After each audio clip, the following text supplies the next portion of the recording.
Hoy vamos a hablar de la gente y de la fuerza con que esa gente fue invadiendo poco a poco toda la década de los años 70. Es decir, que manifestó una extraña sobrevivencia justo en el momento en que se la trataba de sacar del medio a través de las antiartes, de los procesadores, del arte de computadores y de todos los experimentos que no contaban para nada con esa imagen.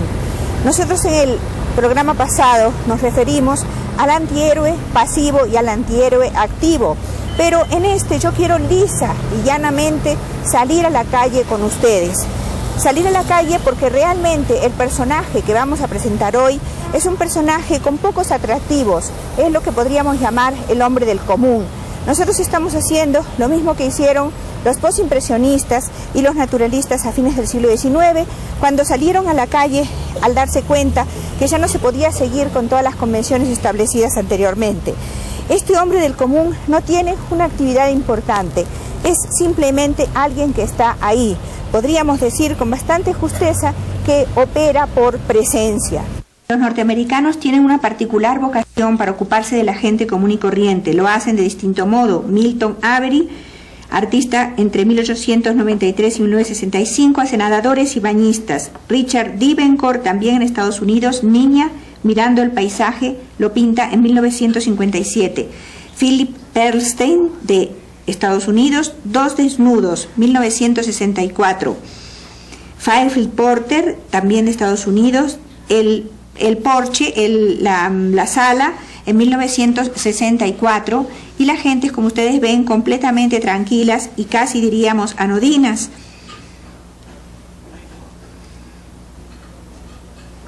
Vamos a pasar revista a una serie de artistas que se ocuparon de este tema sin demasiado relieve, como la argentina Aida Carballo, que hace su propia biografía y lo llama autorretrato con biografía.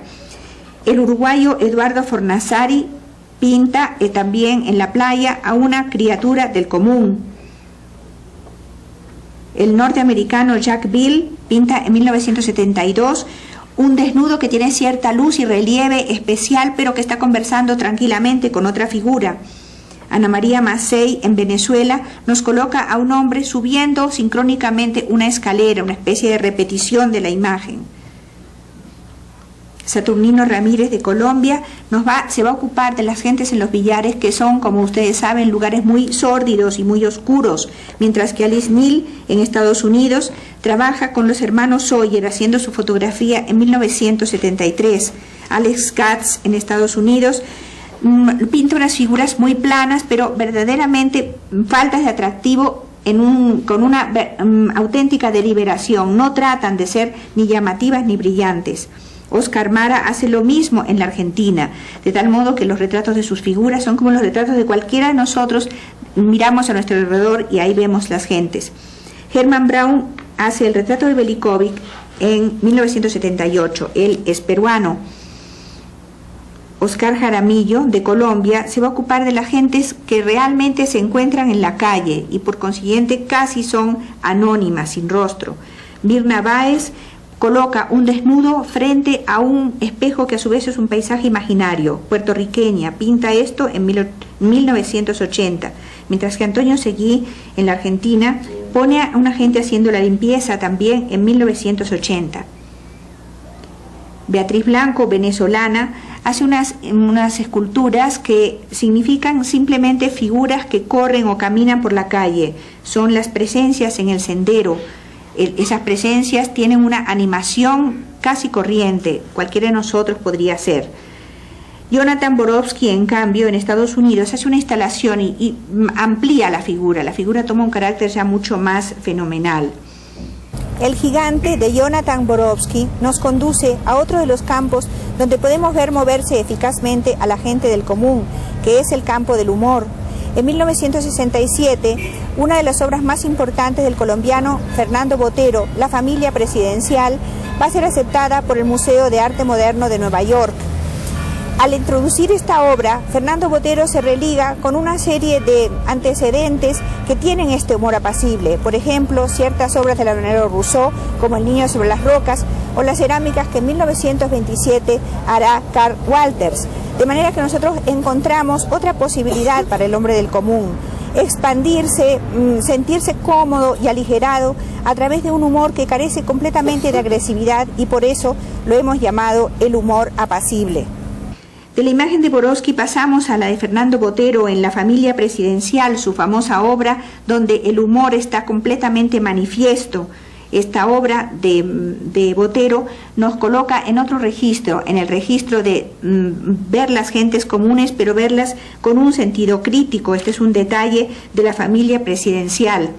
Las relaciones de Botero son claras con Henri Rousseau, por ejemplo, con El niño de las rocas, y con algunas cerámicas que realizó el norteamericano Carl Walters entre 1925 y 1928.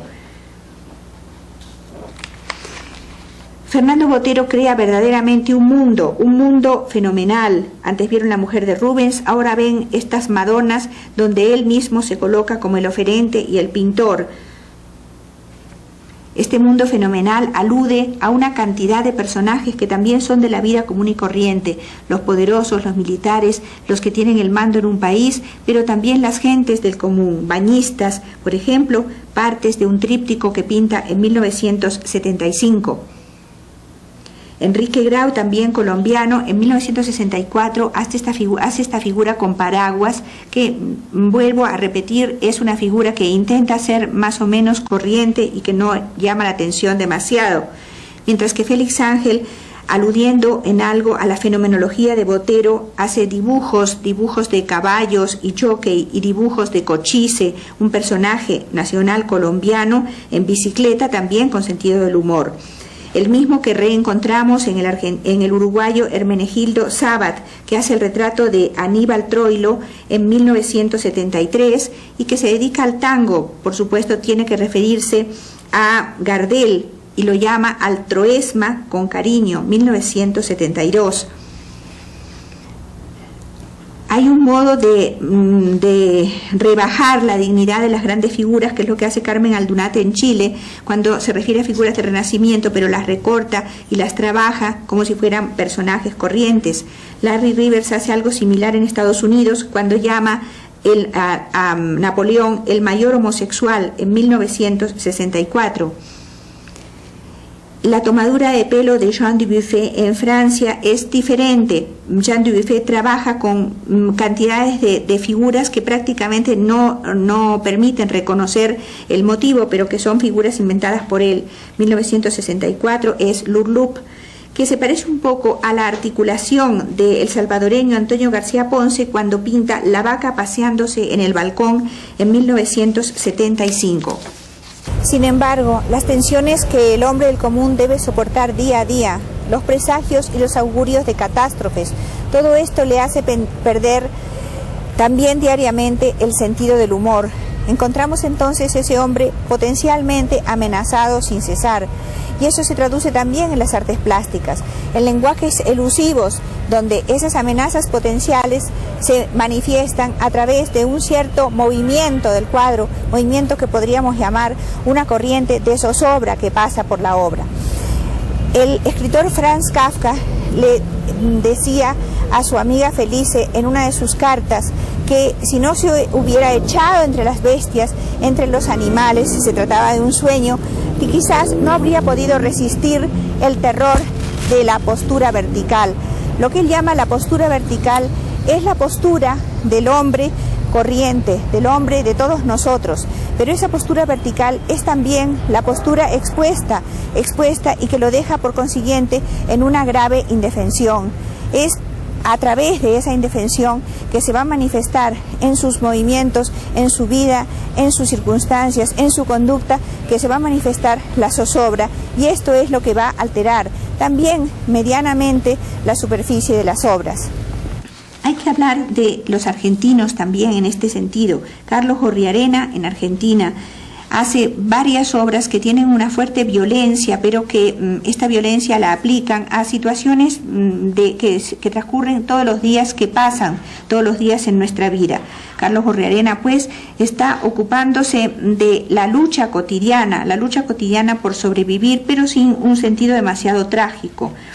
Juan Carlos Di Stefano va más allá en la tragedia en sus esculturas que realiza en poliésteres a finales de la década de los 70 y que muestran a las figuras como apresadas en elementos comunes, apresadas por ejemplo en los automóviles. Los automóviles se convierten en las cárceles que no permiten moverse a las figuras de Juan Carlos Di Stefano.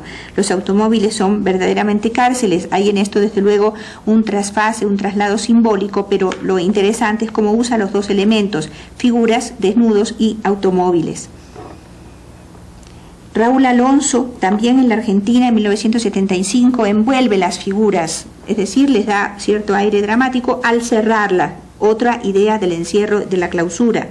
Mientras que Carlos Alonso, también en la Argentina, dibuja y pinta viejos pintores y personajes enfermos, personajes acabados, es decir, personajes que son muy poco excitantes desde el punto de vista del tema, pero de los cuales él se ocupa con una gran prolijidad. Héctor Jouffret, otro argentino, hace unos retratos muy curiosos de pintor, donde el pintor está presentado casi exclusivamente por su sombra, así que se puede decir que es un retrato por sustracción de materia. No se ve el pintor, se ven sus perfiles y en parte se ve también la obra que él realiza. Grandes perspectivas, interesante trabajo de espacios. Ricardo Irarrázaval en Chile hace figuras que intentan salir del común y los llama, por ejemplo, personajes de cuello y corbata. Esa idea de la zozobra se comunica a través de un lenguaje eminentemente metafórico. Pero yo quisiera hablar ahora de otras variables que también están instigadas por la zozobra, otras variables del lenguaje pictórico. Por ejemplo, la de la disolución de la imagen o la envoltura de la imagen en una especie de veladura, en una especie de niebla y de atmósfera. En este caso, el personaje principal, así como fue el personaje principal del humor, el colombiano Fernando Botero, asimismo el personaje principal de esa atmósfera sería el mexicano José Luis Cuevas. José Luis Cuevas, viniendo de distintos temas, viniendo de la obra de Sade o de los locos o de los malditos, siempre trabaja con este concepto de atmósfera densa que va poco a poco borrando los límites de los personajes. Así que el clima, la atmósfera, la disolución de la imagen serían una de las importantes variables que, como les digo, también están instigadas y motivadas por esta especie de angustia que sobrecoge al hombre contemporáneo. José Luis Cuevas en México es uno de los fenómenos del arte contemporáneo. Él va a trabajar sobre una serie de temas que están casi siempre vinculados con los locos, con las gentes que padecen toda clase de sufrimientos y con las gentes de los estratos más bajos y más tremendos de la sociedad, específicamente con las prostitutas. Los retratos de Cuevas son retratos eminentemente trágicos, están vinculados también con personajes de la literatura, con personajes como el Marqués de Sade, como los poetas malditos franceses, y siempre hay un modo de envolver todo esto en una atmósfera. Estamos hablando en este momento de atmósferas y disoluciones. Esas atmósferas y disoluciones son las que crean el clima del cuadro. Dentro de las perspectivas climáticas, un artista como Alirio Palacios en Venezuela, en 1978, va a trabajar inventando realmente un clima casi onírico, pero sin embargo las figuras se salvan dentro de toda esta nubosidad provocada por las disoluciones del dibujo. Felipe Márquez, también en Venezuela, trabajará a fines de la década de los 70 en una idea semejante, la de envolver todo en la atmósfera.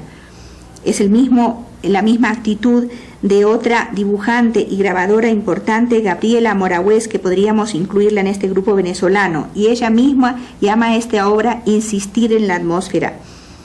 Claudio Bravo, aquel hiperrealista chileno que nosotros hemos citado varias veces en el programa, dibuja muy finamente las alas de Ícaro en 1959, y aquí también hay un desvanecimiento de la figura dentro del plano. Jacobo Borges en Venezuela es especial para el tratamiento de la pintura con disolvencias, de la pintura con atmósfera, ya no del dibujo ni el grabado. Nada afuera, y los retratos que va a ser el novio, los retratos que va a ser de figuras corrientes pero que están envueltas en una cosa proustiana. Francisco Corsas en México, otra persona que envuelve a las figuras en un clima especial de disolvencias cromáticas. y Sidney Goodman en Estados Unidos hace algo similar en ese desnudo en una mesa roja que pinta en 1980, lo que hace también Jim Dine, norteamericano, La Bata, 1981. Es una presencia por ausencia, podríamos decir así. Rafael Coronel en México, 1932, nace Rafael Coronel, y él trabaja en borrando casi las figuras, entonces ya no tienen esta fuerza realista de los mexicanos. La imagen de la gente común trata de mantenerse dentro de cierta ecuanimidad, pero lo que pasa es que ocurren tantas cosas tremendas que entonces el hombre va entrando, o la imagen pintada por los artistas del hombre va entrando en cierta cosa que es verdaderamente lo grotesco. En ese sentido, una serie de artistas por ahí por los años 50 trataron de pintar ese grotesco y demostrar que el hombre había sido como distorsionado por las circunstancias. Este fue el grupo de Cobra, que trabaja en Copenhague, en Ámsterdam, en Europa, y cuya figura principal es un holandés que se llama Karel Appel. Este comienzo del grotesco ha sido retomado ahora, en 1980, por las gentes más jóvenes que se sienten muy tocadas por esas circunstancias tremendas y que entonces consideran que verdaderamente no se puede dar del hombre del común una visión tranquila, sino que hay que dar una visión enteramente distorsionada. Y esta es la situación en la cual nos encontramos en este momento. O sea que los artistas no son capaces de retratarlos a todos ustedes como son, ni siquiera desde un punto de vista favorable, sino que los ven como así, traccionados por todas las cosas terribles que pasan a su alrededor. La versión brutal del hombre del común la da como nadie Karel Appel en Holanda.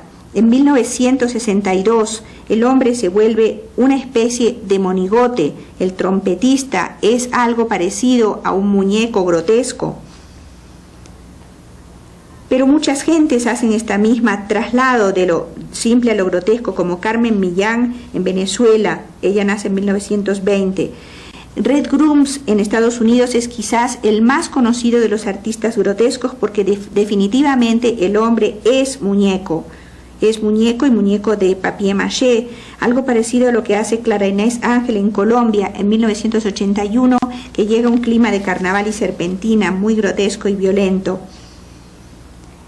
Y María Teresa Vieco también en Colombia, que pinta en 1981 con esta virulencia exagerada y tremenda con que están pintando los jóvenes hoy día en Europa.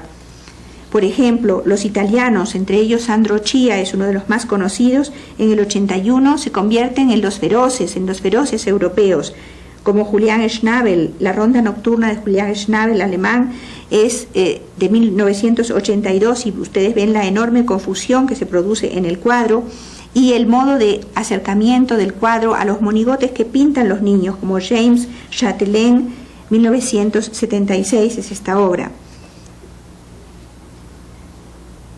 El colombiano Lionel Góngora es verdaderamente un precursor de todas estas violencias porque desde 1960 él está trabajando en obras como la que ustedes ven, donde no hay ningún respiro, sino que se lanza la obra sobre el espectador. Vladimir Velikovich, francés yugoslavo, sus persecuciones de 1977 son realmente dramáticas y sería como el final de esta historia del hombre del común, que es atrapado, que no puede salvarse y que finalmente tiene como único recurso para sobrevivir la huida.